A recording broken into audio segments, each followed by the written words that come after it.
Good, how are you? Doing good, man. Doing good. Oh yeah. Yeah. Welcome again. Yeah. Get to know you a little bit better today. Yes, sir. Dive into the dark part of your past a little bit. Yeah. There's no relation to the lighting of the room. Yeah, we're trying dim thing today. Yeah. Trying some new things. Look at that sign though. I know, I like it. I love it. I'm very excited to get it in the right spot, so we can use it, utilize it. It's a good idea. It's just growing pains. Trying to figure it out, yeah. Exactly. For sure. All right, let's get right into it then. What's one of the worst things you've seen or experienced in prison that still sticks with you today? Oh shit! One of the worst things that you saw in that I saw in prison. Okay, so this gotta be. I told another story on Locked In, but that one was pretty bad. If you haven't seen that episode of Locked In, go look up Alec Hackney on YouTube, and you'll see my episode of Locked In. But I gotta say, when I first went to prison when I was younger, and there were these guys on the poker table, these Serenos on the poker table, these essays, and they were arguing with the white boys, and it was getting really heated, you know what I'm saying? And I had never been in that type of environment, and I guess from going to prison when I was younger, like when going to youth prison, that was like gladiator school. So I thought adult prison was going to be like 100 times worse. It turned out that wasn't the case. But when I first got to a facility, and it was a high security maximum facility, it wasn't nothing nice. Like it wasn't prison, as I got older, got a little bit easier and a little bit watered down or whatever. But when I first got there, it was crazy. And back to what I was saying, these Serenos were arguing with the white boys over the poker table, and it was over a money dispute. Dude didn't want to pay or whatever, and it got kind of heated, and you could feel the tension, and everybody's standing on the second tier watching the poker table. So I'm like, oh, this shit's about to go down, So they're playing poker, and as they finished, they're playing hands or whatever, but as they finished their hand, out of nowhere, this dude throws his cards down, pulls out this shank, and the dude next to him sticks it through his eye, bro. Oh my God. And I guess in the moment it wasn't so crazy, but as you learned what happened, you were like, what the fuck? You know what I mean? Yeah. So like, imagine, you go on lockdown for 2 weeks, and that's really all you have to talk about with your cellie, is like, for the first night at least, you're like, holy shit. And it's just like things like that really stick with you. I also seen a dude, so there used to be these big, and I talked about this a little bit on Locked In, but there's these big locker boxes, right? In that they used to have these big metal locker boxes that you put all your stuff in and you lock. Mm-hmm. I haven't seen them recently really at any facilities. They have these like plastic ones or whatever, but they used to have the metal ones. They locked this dude in there and threw him off the top tier, and it's barely big enough, like you would barely fit in there, you know what I mean? This thing is probably this big by this big, and they put this dude in there and threw him off the third tier, not the second tier, off the third tier. Oh my God. That dude was banged up. That's insane. That's I mean, there's a couple things that come to mind. I guess I seen this dude throw boiling. I think it was oil because it burned the dude so bad, but I'm pretty sure it was water maybe. I don't know. But I seen this dude throw, not only once but twice. I seen this dude throw a cup of boiling water on a CO, and then I seen another incident. That was in the county, and when I was in prison, where this dude threw some type of, I don't know, it was like a mixture or something, because dude had burns all over the side of his face. when Baby you seen oil, him again. maybe. Yeah, it's probably baby oil. It was Yeah. probably baby. It was, I don't know what Something it was. like But that. yeah, it's crazy. I assume it was baby oil. But yeah, it's pretty. That's the type of stuff that sticks with you for life, for sure. 100%. You know, I was never the type to get on to something like this and tell stories and stuff like that. I always thought that, you know, it was kind of weird or whatever, but I see the power in it. You know what I'm saying? I definitely see the power in it, and especially because of what we're trying to do here with this platform and the changes that I've made in my life. I think that it's great to bring awareness to these things, because I really try to explain, especially to my nephew, how serious it is in prison. I obviously don't tell him graphic stories and stuff like that, but you know, I want him especially, and you know, some of my other younger homies that have never been to prison, I really want them to understand how serious that is, because it can get real so fast there. It can literally in 5 minutes go from everybody's making gay jokes and having fun, and you know how that goes, and like they're just playing around and everything, and then all of a sudden it gets like so serious so fast, and then everybody's grouped up, and then somebody's getting their ass beat in the middle of the pod. My cellie at Benton County just a couple years ago got his ass beat by 20 people. They took 20 people to Sterling to remove from population, you know, to the whole, to ADSEG. Basically, you know, to the shoe, to anybody that doesn't understand what that is or whatever, they take them out to the shoe, to ADSEG. But he sold a TV to 3 different rides, to 3 different whips. He sold a TV to 3 different whips, and they whooped his fucking ass. And I mean, you know, they all came up to me and they're like, "Hey, I know that's your cellie. This is what happened." And I was like, "Shit, handle your business." You know what I mean? Yeah. He fucked up. Yeah. You know, I had no sympathy for him at that point. I mean, Right. I thought the dude was cool. I had to get on his ass a few times about a few different things, from, you know, him just doing dumb shit, you know. But yeah. Essentially, that's a piece of shit move. Yeah, I mean, there's no other way to put it. Prison, If you go to bro. prison, you know, and you have a drug habit, or, you know, you are not completely on your game, you're gonna have a really bad time. You're gonna have a really bad time in there, for sure, 1,000%. Okay, so was there ever a moment where you honestly thought, this is how my life is going to end? And what was going on at that time? Like in prison or on the streets, or like just in general? Just in general. For the purposes of you know, the audience getting to know me before we get into the show, you know, like and we start interviewing other people, I'm going to be really vulnerable on the show, and I'm going to share a lot of things right now that I haven't really opened up about to a lot of people. But yeah, there's definitely a couple times that I could think of. There was this one time me and my homie were riding around in the car, and he flashed the beam. He had a green beam. Flashed it at the cop. Well, they high speed chased us all the way through Denver, Thornton, Westminster. I jumped out of the car. On 104th, somewhere around there. Ran up this hill. Crazy as shit, bro. So I ran up this hill, and these cops were shooting at me. I could feel these bullets whizzing by me. It was one of the scariest things ever. The Westminster police tried to shoot me, you know, not knowing if I had a weapon, tried to shoot me in the back. I didn't raise a weapon at them. I didn't do anything like that. I still remember it was like 5 or 6 times that they shot at me.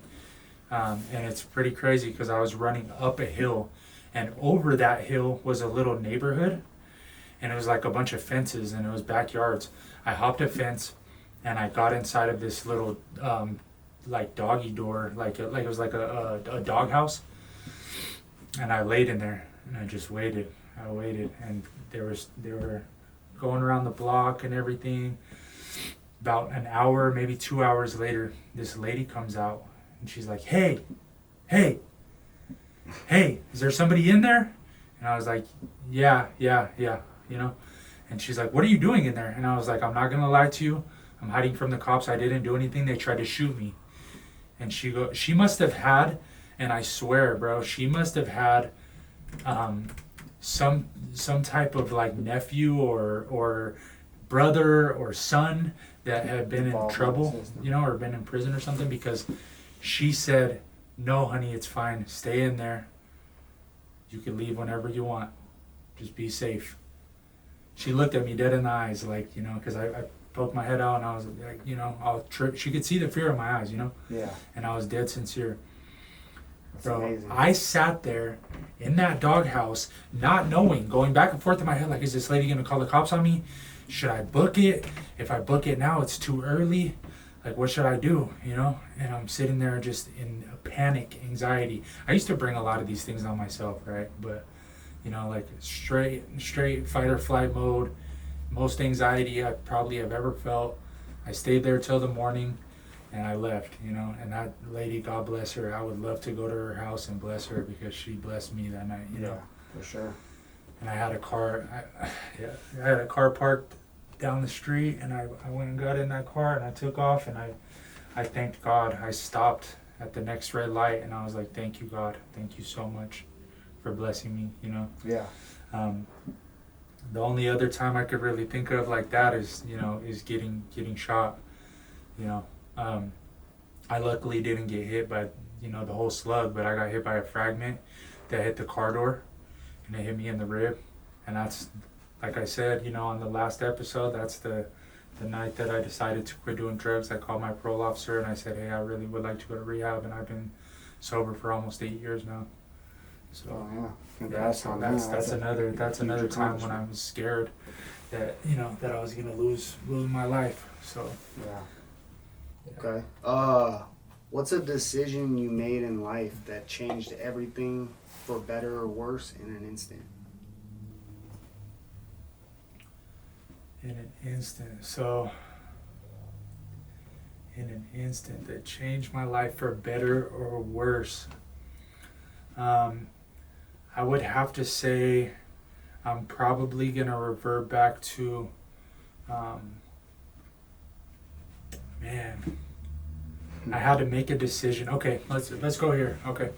When I found out that I was giving all that time back when I was in prison because of the Fetzer law, I had got 10 years on my indictment and advocated for myself and talked to the CM2 and lawyers about concurrent time within the courts, and, you know, my time from my parole counting towards my 10 years. And when I got that, when I got that confirmation that went through, that was probably like not only one of the best feelings, but like one of the biggest turning points in my life, because I had to make a decision that day. When I got those community papers, it was like a rush of euphoria that went over me, and I was like, I'm going home. And this morning my parole eligibility wasn't even until 2027,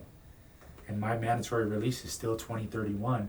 So I'm getting a huge opportunity here, you know. So I filled out all those papers, and then I had to sit and make a decision. Am I going to sit here and still, you know, run the pod and run my homies like I have been, and lead like Napoleon and beat these fools up and do all this shit? Like, am I still gonna do that, or am I going to try to make a change for the better? And thank God I decided to make a change for the better, because there was a lot of times within that probably month and a half where I could have lost that community eligibility and still been in prison right now. Yeah. So For sure. I'm glad I made these decisions like I have, for sure. All right, so on to the next. What's the craziest or darkest thing you witnessed in prison that most people wouldn't even believe if you told them? Or do you feel like we already covered that? Oh, no. I got something for you. Okay, when I was at the youthful offender system in Pueblo, and there was this kid.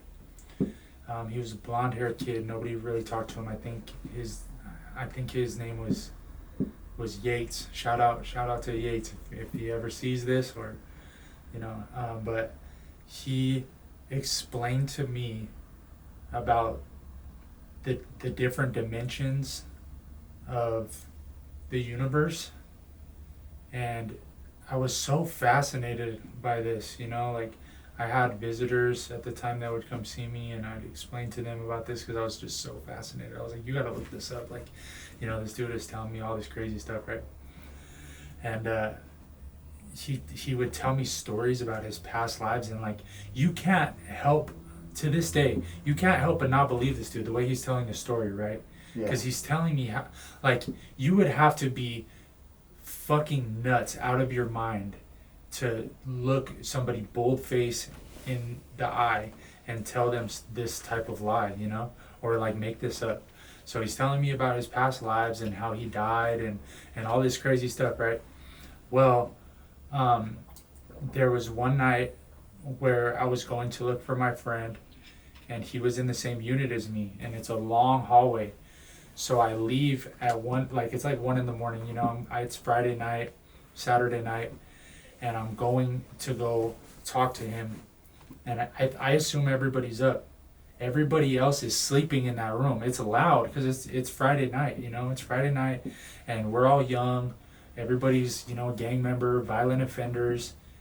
Everybody in that room that my friend was in was sleeping, and this dude had cut his hand open, blood smeared a pentagram on the floor, and he was inside of it praying. And that's the darkest thing I ever saw in prison. Like, that's insane. Yeah, it was crazy. Crazy. And there was a lot more to that dude. He was really like if he was the epitome of that, like pagan evil stuff, Yeah. Like, he was just like, he knew all the knowledge. He could recite to you like all these weird spells, and it's really scary shit, and it's that stuck with me forever. Yeah. What's something you saw in prison that changed how you looked at people forever? I think just, even back to what we just said, like the pure evil of some people, because I have a lot of friends in prison that are in there for life, and some of them I still talk to, still call me. They're really easy to fall off because you don't have much to talk about. Like, I tell them about my life, but I mean, I'm sure that doesn't remain interesting to them forever. You know what I mean? Like, they would rather talk to females or whatever, which I understand. But it's such a different vibe when you're in prison and you're around these men that have done such wicked things, and they've murdered people, multiple people, and you could just see, it's almost like they don't have an iris around their pupils. Like, I don't know if you've heard, or if you've seen that, but like when you're looking at them and you just see pure evil, Yeah. you just see like, Nothing you're there. like, that dude's a killer. Like, you're like I have homies that are like that were in the whip, that were in the pod that I was running, you know what I mean? Mm-hmm. And they're evil. Like, they're pure killers. Like, they're for real gangsters, bro. Like, Yeah. And it's just like that. I think being so desensitized to that and being around that for so long, I think that changed me a lot. It made me really numb to things with my emotions. It has to. Almost. Yeah. Like, I think that my big coping mechanism is making it seem like things are a joke. I do that a lot with serious things, like with my girl and stuff. I'm just like, I make things a joke, and I think that's a coping mechanism because I'm kind of desensitized to things. I've dealt with a lot of death in my life, and I'm sure a lot of people have as well. But I feel like being the age that I'm at right now, I don't feel like I should have had to see things the way that I've seen them and deal with things the way that I've dealt with them, and I feel like I've handled it well, but there's definitely some things there for sure that inside of there and outside. I mean, I've seen some things outside of prison as well on the streets that is very dark and very scary, you know, like that some things I'll take to the grave, you know, but Yeah. I've seen some really fucked up shit happen. Yeah. What's something you did just to survive that you look back on now and think, damn, that was my reality?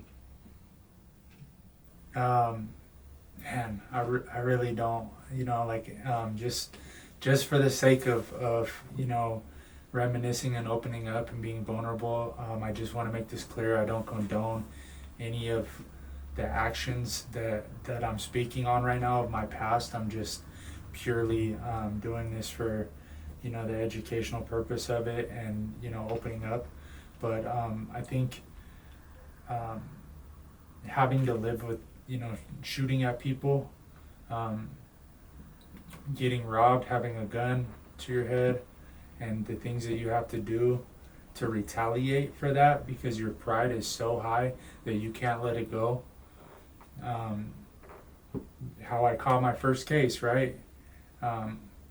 Having to live with that I kicked in a door and that I zip tied people and that I shot right next to a dude's head and stuff like that. Like that's really right there. I mean, that's evil stuff. Like I really wish that I never would have done that stuff, and I do regret it, but at the same time it's made me who I am right now. Just a lot of things that I did for my section, for the gang, you know, to prove myself because of my skin color being white. Shit that I don't even give a fuck about anymore, I'm not gonna lie, you know, but it's just, you know, it was very important. It was important 4 years ago, 3 years ago, you know what I'm saying? It was very important to me. I had to make a very big change in my life. I had to change the way that I talked. I had to change the way that I texted. I had to change the way I was around people. I feel like you evolve as a human, you know, as a man. And I feel like I've had to do a lot to evolve. And I really, not on a conceited level, but I really feel like I'm in love with the person that I am right now. And I'm very happy with the person that I've become because it takes a lot to be, you know, a strong leader and to help other people. But it's completely worth it to make those changes in the end, definitely. And that's something you have to look deep down inside yourself, and you have to face a lot. You know, I still have to face that. Like I was laying in bed last night and I was telling my girl how much I miss my family that has died, and, you know, damn near in tears, you know what I'm saying? Like just so sad that my dad can't see me now and he can't participate in all of this, and like, you know, I can't share with him the stories that I have now, and, you know, because there's a lot of shit that I want to tell him that I never got to, you know, like reasons why I did certain things, and like, hey, this is why I asked you to help me take apart this gun, or, you know what I'm saying, like shit like that. And you know what, my dad, this is what I could say about my dad, no question, he did not give a fuck. He would help me unconditionally if I was in trouble. And he might have done some things that I don't really agree with when it comes to parenting. You know, he might have whooped my ass. You know, he might have not been there emotionally and physically, you know, especially when I was a kid, when he was just gone, you know. But when I needed him, when I really, really needed him, when I was older, when I was in my teenage years or late teenage years, or when I got out of prison the first time, he was there. You know what I mean? Yeah. So now that you're here, what made you realize that these stories needed to be told publicly instead of just being locked away forever? Like, what's the motivation behind letting them out? I feel like it's important not only for myself, you know, to let this stuff out, you know, but also for other people to hear, so maybe they can avoid it, or you know, they could educate their kids, or they can understand that if they have done some of the same things, that there is a different path, or there is a change that can happen. You know, it's not too late, and you don't have to disrespect yourself. Like, You don't have to disrespect your gang or your set. You don't have to disrespect, you know, your neighborhood or your section. You don't have to do any of that to change, you know. I still talk to a lot of my homies. I still, not a lot, but like a good handful of ones that I feel like are on the same level of wanting to change as me. And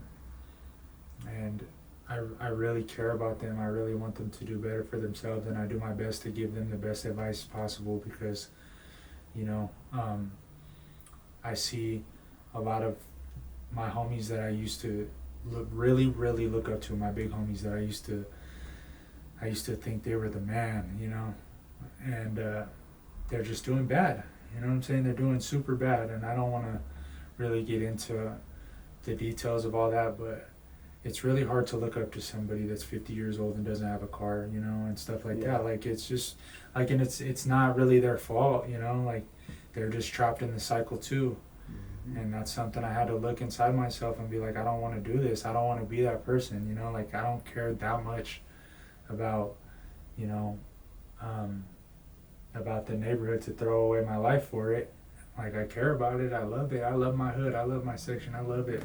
You know, I will, you know, I'll always be from there. And, you know, a lot of people recognize me from that. They, you know, I have it tattooed all over my whole body, but I refuse to throw my life away for that. You know what I mean? And I didn't have to rat, or I didn't have to check in or do none of that bullshit, you know, to realize this, you know. Like, I just want something better. I want something better, and, you know, now that I'm having a son, I want to show him, you know, that his dad had a brain and his dad had a conscience, and his dad made a decision to be a better person, you know what I mean? Because I'm always going to be this person that has done all those horrible things, you know what I'm saying? But there is a better path, most definitely. 100%. And all you have to do is have the willpower to want to make that change, and to stay away from the drugs, and to stay away from your homies, and to sometimes family members, and to just change those habits that you have, you know, because those, like they say, old habits die hard, and that's very true. I went back to the same shit over and over and over. Like, it's insanity. Yeah. You can't do the same thing over and over and over and expect a different result. It's not gonna happen. It's not gonna happen. Right. You know what I mean? And I definitely don't feel like I've made it or anything, but I'm definitely making the changes. I'm definitely doing something different. I'm definitely trying to actively build something that can show others that you can do better, you know, without taking a huge hit on your pride, you know, because if your pride means that much to you, I'm going to say this, like, if your pride means that much to you, then, you know, maybe that is where you belong, is in prison. You know, maybe you are going to die at an early age. Is that what you want? That's not what I want. Right. I don't want to go to prison no more. I don't want to be in there. I don't want to be around a bunch of dudes no more. I want to be in bed with my lady at night. You know what I mean? That's what I want. You know what I mean? I want to be able to go to the beach. I want to be able to go to the mountains. I want to be able to drive around whenever I want to do that. Yeah, and you have to follow their rules. Yeah, eat good food. That's one of the biggest things. Like, trust me, I get down in prison. I get down. But, you know, like, it's nothing compared to street food.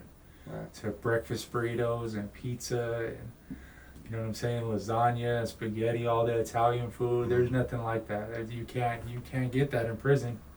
You're gonna be eating the same damn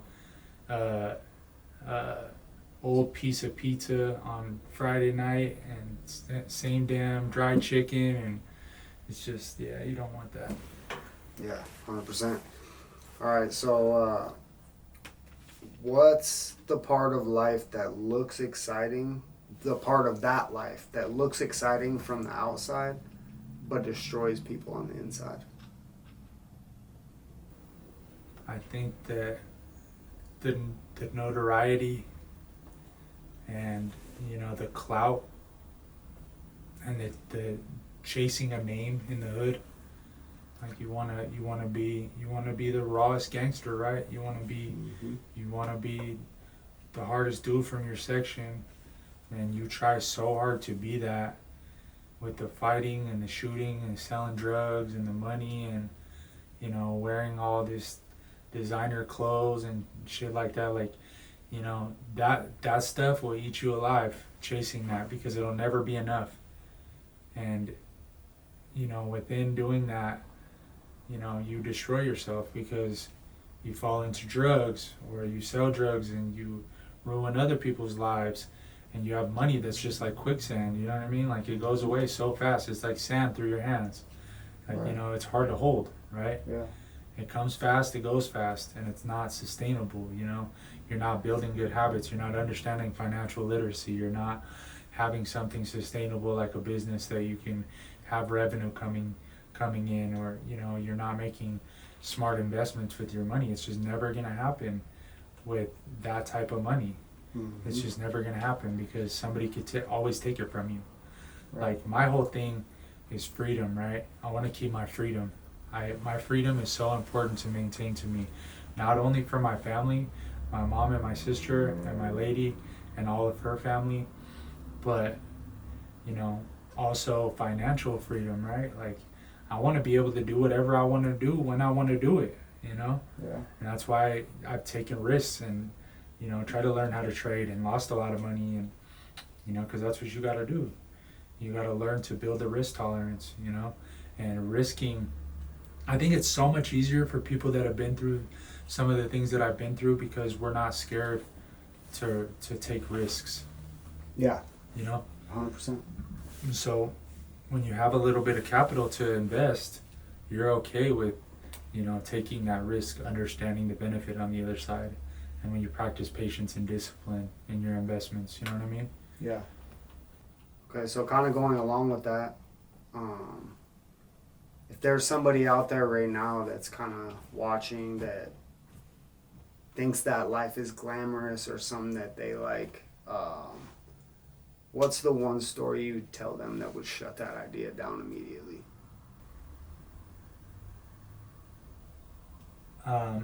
So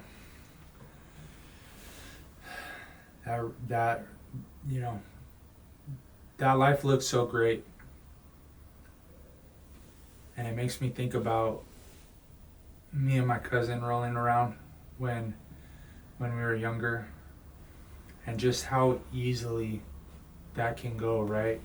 I felt like I had it all. I had a Louis Vuitton backpack, I had Gucci shoes, you know, I'd have a bottle full of fake pressed pills, I'd have a bunch of money, bunch of guns, all types of shit, right? And I felt like I was the man, like I had made it in the hood. I thought I needed to be that man, you know what I mean? Like, I had to be on that level. I thought that's what it meant, like that's what I glamorized. But how easily it could get taken away, you know, I have a story about that. So I was rolling around with my cousin, he's passed away, rest in peace. But I was rolling around with him, you know, and we were kind of lightly using, but I definitely wasn't in the right state of mind. But he was recording me on a GoPro, because we were not only, you know, rolling around the hood, but we were just we were kind of shooting like music videos, you know. And I don't know what I was thinking, but something triggered me, and I went up to the stoplight, and I remember this like it was yesterday. I was driving this girl's Mercedes CL 300, and I opened the window and I shot out the window probably 4 or 5, 6 times, and that videotape, that micro SD card somehow got in the hands of the police department. So when I was already in trouble, I don't know how it did. I think that what happened is it got put in a little bag with the rest of them, and I think either me or my cousin lost our backpack, and that's how that happened. But what had happened is I had got sentenced to the halfway house. Well, I was there for about 3 days. 3 days. I can't remember exactly. I think that I think that I was either on a case already, and I think I got sentenced to the halfway house, as work release. It was something weird. It was some weird circumstances, but I remember because I remember I was kind of using drugs at the time, so it's a little bit hazy. But I got there, and after 3 days, they asked me to come downstairs and take a drug test, and I was like, whatever. So I told them, I was like, look, my piss is gonna be hot, and they were like, that's the least of your worries. And I was like, what do you mean?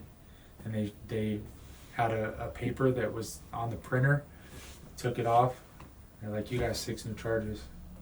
And I was like, for what? And they were like, possession of a weapon by previous offender, reckless endangerment, possession of a defaced firearm. That video was so good on that GoPro Hero 3 that you could zoom in and see the serial numbers were scratched off. Damn. That's crazy. Yeah, it was in my. It's all in the discovery. I have all that stuff at home. I'm probably gonna come on here in the next few days and read a couple of my jail write-ups because I got some pretty funny stories. But, yeah. But I'd really like to have the paper of the write-up. Yeah. I tell a couple of those stories on my old TikTok videos. If you guys ever want to go check that out, like there's some pretty funny stories about how I got tackled by 10 cops in the county jail, and they put me on the restraint chair and put the spit bag over me, and it was pretty wild. Okay, so speaking of old stories, some people may not know about you, but you used to be a rapper. Oh yeah. And aspiring, whatever. So before the podcast and everything else, you were deep into music. What pulled you into rap in the first place? So I grew up, obviously, idolizing rappers, and I love rap music. I love hip hop music. I was a huge Tupac fan. I still am. I loved Gangstar, Big L, all of those hip hop figures, and I always felt like I was pretty good at writing as well. I wrote poetry when I was in prison the first time, and I got out, and I was lucky enough to make some money, and not in the best way, but I reinvested it in myself, and I built some studio equipment up. Yeah. I got a really nice computer, really nice monitors, good microphone, and I just kind of went from there. And that's actually where I got the ethic, my beliefs and ethics around investing in yourself is from that, my standards, I guess I would say, and my values and my morals around investing in yourself is from music. And that's why I think it's so important, because if you bet on yourself, you'll never lose, right? But I started recording music, and I got a manager, and I got a couple shows booked, and I met some people, networked, recorded an album with one of my friends, with Moss. Shout out Mossberg. And actually that collab album got circulated a little bit and got a little bit of attention, and I started doing shows with Liquid Assassin, and actually became really good friends with him. And when me and Moss kind of split a little bit, LA signed me, and I was part of his label, part of 42 Records, and I traveled. I did about 4 national tours with him, recorded my own studio album that I put about 25 grand into of street money, Yeah. I reinvested that into myself. That was probably one of the best things at the time that I did with my money. But I had some good big names on that album. It was produced mostly by Sealance. He's actually the one that did the intro beat to this podcast. That's a beat that I bought from Sealance back in the day that I never used. So I own the rights to that or whatever, but through him. But I had some big names on that album. It was cool. G-Mo Ski was on that album. Mad Child was on that album. Chino XL, Liquid Assassin, Donnie Menace. Gino Colt shit, rest in peace. Also rest in peace, Chino XL. It's just crazy. It's crazy. I can't believe Chino died. Yeah. Most people know him from the end of Hit 'Em Up. Yep. You know, when Tupac says, fuck Biggie, fuck Mobb Deep, Mhm. Chino XL, fuck you too. Yeah. Yeah, but I did a song with Chino, and we were actually really good friends. Like, he used to call me all the time and ask me questions about things, and we used to talk about addiction a lot. He knew I was in active addiction, and he used to beg me. He's like, man, we can make a lot of music together. We were supposed to do an album together. We were supposed to do a whole album. I still have the emails. We were supposed to do a whole album together. It actually pissed some people off because he was pulling away from another project to do that with me, and then I ended up going to jail. Yeah. You know what I mean? So, but yeah, that was. I mean, I made my investment back off my album. I made some good money off the sales of the merch and everything. I just couldn't hold it together. I didn't have no plan for that money. I just blew it on bullshit. I just smoked it away. You know what I mean? Yeah. So, but yeah, my dream of music died. You know, it's just like I just figured so much like that. It's just kind of a pipe dream, and you work really, really, really hard for it. But there's just so much more lucrative ventures that are easier and that are helpful to other people. And I mean, music is helpful to other people as well. But you know, I just felt like my time kind of came and went with that. You know, and I just needed to move on to other things. But it was fun while it lasted. It was a lot of fun, and I love my boy, LA, CT. That's one of my best friends. He never gave up on me. I put him through some bullshit, bro. I put him through some bullshit, like for real bullshit. You know, he never gave up on me though. He never looked at me different. He never judged me. You know, so I definitely I love him to death. Yeah. What's the wildest or most dangerous situation you found yourself in because of music? Whether it was a show, a studio, or the people around it.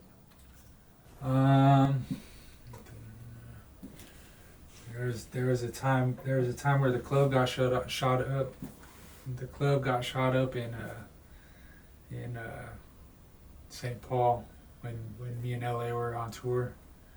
That was pretty crazy. There was also a time, which I wasn't there, but you know, LA got in a really, really, really bad car accident with Scum when they were doing the promo for the 4-5 album with him and Gino after Gino died. That was crazy, you know, and I could have been there with him. You know what I mean? I was just on my other shit. I could have easily been there with him. I'm glad that he survived that, because that was a very, very, very bad car accident that he was in, and he had glass in his eye. I remember that like it was yesterday. I used to put me and them in such bad situations going on tour and having drugs with me, and just, you know, like it was almost like I lived a whole lifetime within a few years, you know, because it was like I was in and out of prison, and then like I was doing music for a while, and then, you know, like I fell out of that and got into drugs, and then, you know, like I was around my homies a lot more, and I, you know, spending more time in the hood, and just, you know, like it was like so much. And then I'm glad that I'm very, very blessed that I met my lady, and you know, this I think this last time going to prison really changed my mindset a lot, you know. Yeah. So people glamorize the rap game. What's something you saw while involved with the music industry that completely shattered that illusion for you? Meeting my idols, bro. Meeting my favorite rappers. They were fucking assholes. Yeah. Or they were pussies. Like, you know, they were crybabies about stuff, you know. I remember one time we were in Chicago at a Rich show, and Caskey was crying about how the crowd wasn't going along with him, and it wasn't fucking with him, and I was just like looking at this dude. I was like, I cannot believe he's acting like this. Like, I just couldn't believe it. You know what I mean? Yeah. It's crazy, man. Like, you know, I had some pretty crazy times on tour. You know, like I don't know if I should say this, but I did coke with Ritz before. That was a crazy time, you know. And You know, I'm glad that he's sober now he's too. sober now, Yeah. and I'm sober. You know what I'm saying? Like, that was just a crazy time in both of our lives. I think, you know, like, he's a fucking badass dude, and LA introduced me to him, and then, you know, it was only one time, but I also this is even crazier, right? Because I was just listening to this dude on Joe Rogan the other day, but I did coke with Jelly Roll as well. And he was outside of the Roxy Theater, and LA knew him really well, you know. Yeah. And yeah, we just went in the tour van real quick, and you know, it was just like any other homie hopping in the van, you know what I mean? Quick, Like, yeah. he's a big dude though. Yeah. He's a big fucking dude. But yeah. Have you seen him lately? Yeah, he's Skinny. yeah, man. crazy. God bless him, bro. He's Yeah. he's came a long way. Yeah, he has. I'm really blessed that I got to meet him, and I feel like he would probably remember me. He traded me a hoodie that said, "If my PO asks, I hang drywall." He used to have those for his merch, and he traded me one of those hoodies for a dime a weed Oh, yeah. back in the day. Yeah, it's a cool story. Yeah, for sure. Yeah, because that's Jelly Roll now, you know. Yeah. Bro, when I was in prison He's- and he was on CMT, I was tripping out. I was telling my cellie Leo, I was like, bro, I know him like that. Like, I don't, like, he's not my best friend, but, you know, 10 years ago, 12 years ago, he was just outside the Roxy like a normal dude, you know. He was just like, him and Little White were putting out, you know, a collab album, and he wasn't doing all this country stuff, and then he got signed by Tech, and then after that he started doing the country stuff, and he just blew up, bro. Yeah. Like, he is a Huge. factor in music now, you know what I mean? 100%. And I really think that, I mean, he deserves that. I feel like my boy Liquid Assassin, like, I feel like he deserves everything in the world too, bro. He's such a he reminds me a lot of Jelly Roll. He's just such a good dude. He has such a good heart. He's just such a good person, man. You know what I'm saying? Yeah. And he's been through some shit, man. He's been through some shit. The music game is really difficult. You know what I'm saying? Like, I'm not gonna, you know, tell any of his personal stuff, but, you know, just the music game is fucked up, bro, and it does people fucked up. You know what I mean? And it's Yeah. really sad, and that's all I'm saying is he has so much talent, bro. And you listen to his songs, go look up Liquid Assassin. He's got some dope ass songs. Like, we used to look through beat folders and pick out beats together out of the same folder. And there's a song called My Drug by Liquid Assassin. And I was around for the whole shit, from the recording to the video and all that stuff. You know what I mean? And it's a dope ass song. Yeah. Yeah, he was friends with my family. You know what I'm saying? Like, my mom and Mad Child. My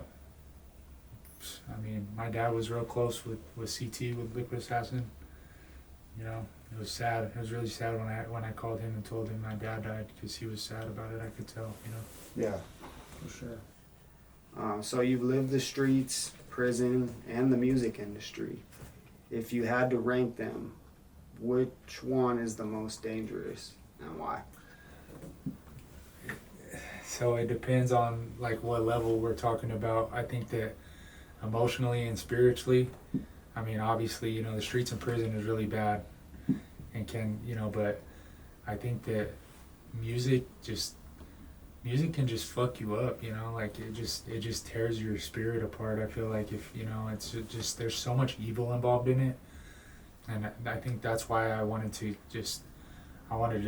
take what I had at the time and just pack up and go, because I saw a lot of shady shit, a lot of bad people, you know, a lot of drug use. Is just like, I straight correlated the drug use with the music, and I feel like that's where I really went wrong. Is like, I needed a substance to be confident enough to record a song or to write a song, and that's really where I went wrong. But I feel like, obviously, you know, the most dangerous is the streets and prison. I mean, they're both really dangerous places, and, you know, that's why I do my best to stay away from them. You know what I mean?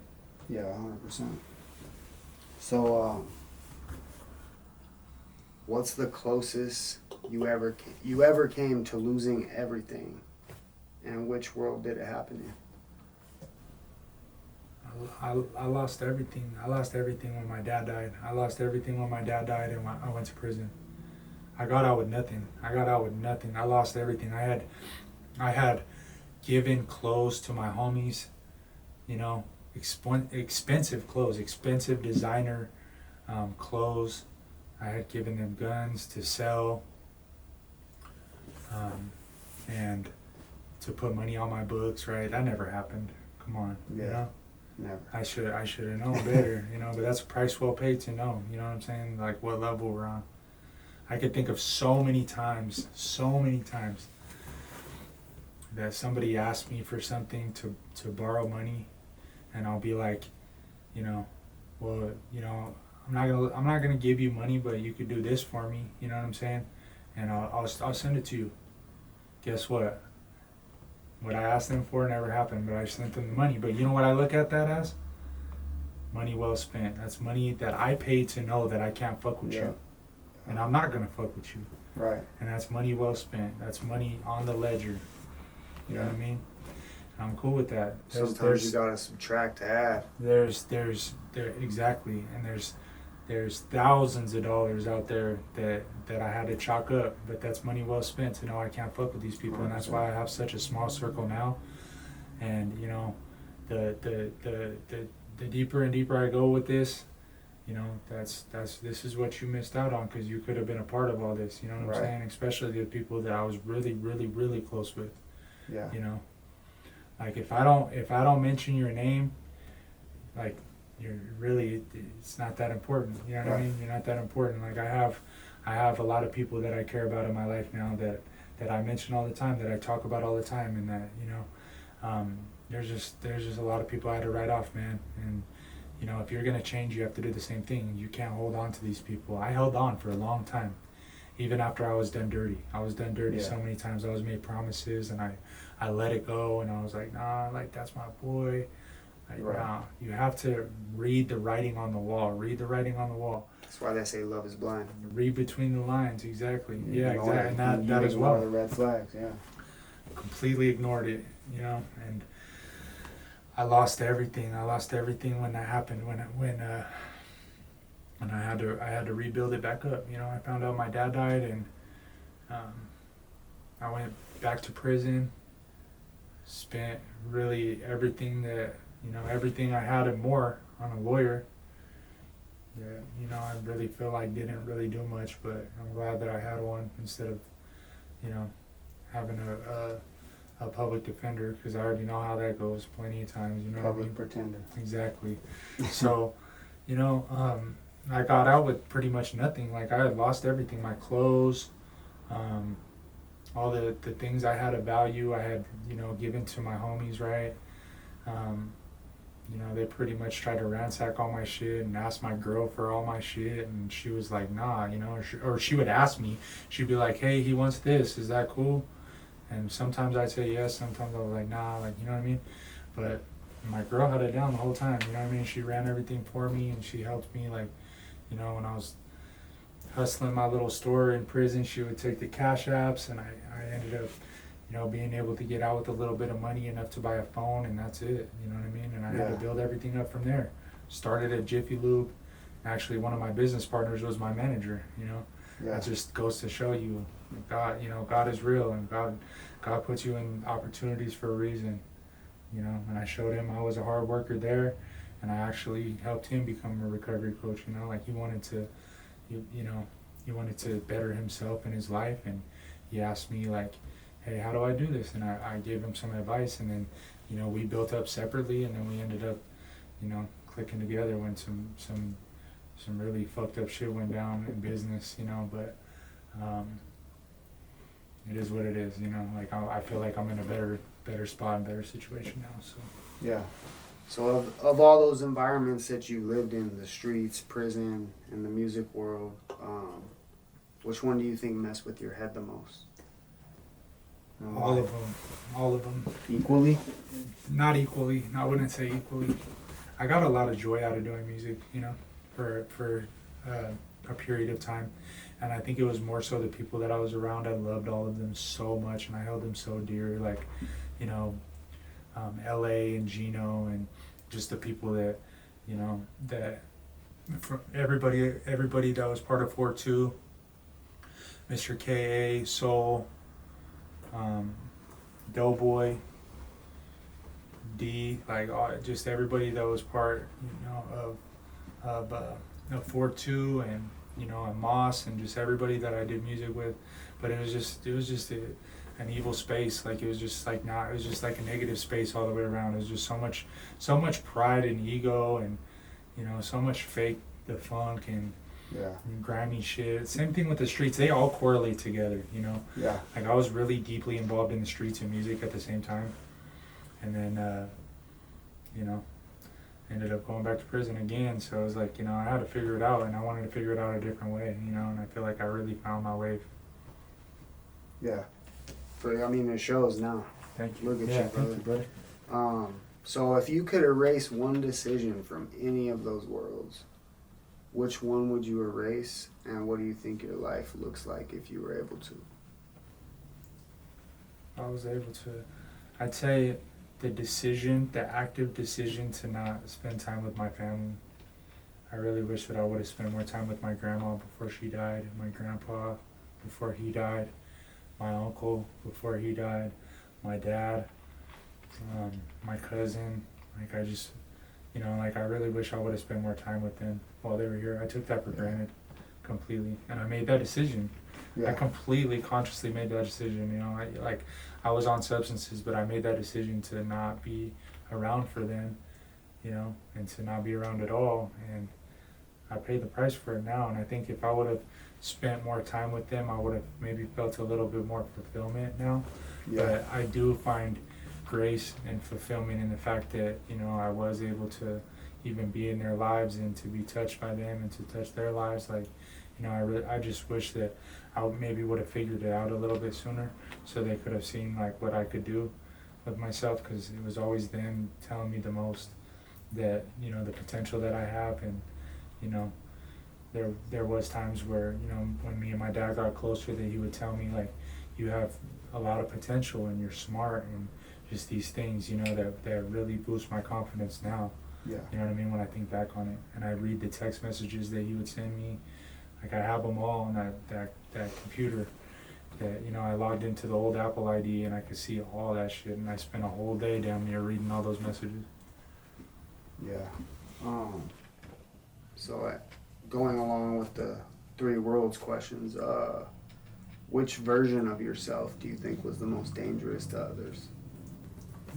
Definitely, the gang member in prison or on the streets, for sure. That was most definitely, because, I only did music like off and on for like 3 or 4 years. The rest of that was just, on the streets, like selling drugs and gangbanging and stuff. And I think that, when I was on drugs, I was most dangerous, because I just did not care. I was so hurt by the loss that I felt, that I felt like I had to take that out on other people. And I saw people as, like almost like animals. Like it was just like, it was like I felt like I was in a jungle. Like it was just like, it was almost like kill or be killed type shit. You know what I mean? Yeah. Like if I saw my enemy, like we were either fighting or shooting. Like that's really what it was. And to have so much pride to have to say something, and I still have that trait. It's not obviously like in the same, like depth, or it's not anything violent, but like I have, like if I have something on my mind, I have to say something. Like I cannot say it. You know what I mean? I think that's a huge personality trait of mine, and it's not always a bad thing, but I think back then it was definitely. It got me in a lot of shit. Definitely got me in a lot of trouble. My mouth and my actions, and just my unwillingness to just keep my mouth shut. Yeah. But So of all the lives that you lived, what is the most substantial thing that came out of one of those that you still apply to your life today? Almost like a good value, but learned in a bad way, that you could take out of that you still use today? Well, not only something that I already mentioned, but I'd say, my willingness to hustle and to stay up all night and work, like that, that drive and that motivation that I had when I was in the streets, I still have that now, just towards more positive things. But I'd say, something that I mentioned earlier is investing in yourself. I learned that from music, and I learned that from the game, that you have to build perceived value around yourself. And that's something that has helped me out substantially to this day, for sure, 1,000%. Yeah, 100%. Yeah. All right, bro. Well, that's a wrap. I really, again, I appreciate you doing this. Everybody, this is my boy Matt. He is an employee at Ledger Media, and he's going to be helping out a lot. He's already helped out, filling in this spot, doing these interviews, kind of helping me get my story out to you guys, and helping to for you guys to better understand like who your host is on this show, because I really wanted you guys to get to know me a little bit before we start bringing guests on this show. But we are actively booking. We're in talks with about 7 or 8 people to get on the podcast, and we're planning on shooting at least 3 of these a week. So and hopefully in the future it will be a lot more. I really would like to get it to where sometimes we're maybe even doing 2 a day. So if you know somebody that you think has an interesting story, or has had some success in their life, and it doesn't have to be somebody in recovery, or somebody that's an ex-convict, or it doesn't have to be a pro athlete, but if you know somebody that has their own business, or they're from Denver, or even Wyoming or California, and they're interested in being on the show and on this platform, definitely email booking@ledgermedia.com. Serious inquiries only, please. And I appreciate you guys for watching this, and I appreciate you, Matt, for doing this. Thank you so much. Yeah, thank you, man. I'm so grateful for the opportunity. Yeah. You're the man, brother. Alrighty. Appreciate Thank you, bro. So, it's a wrap.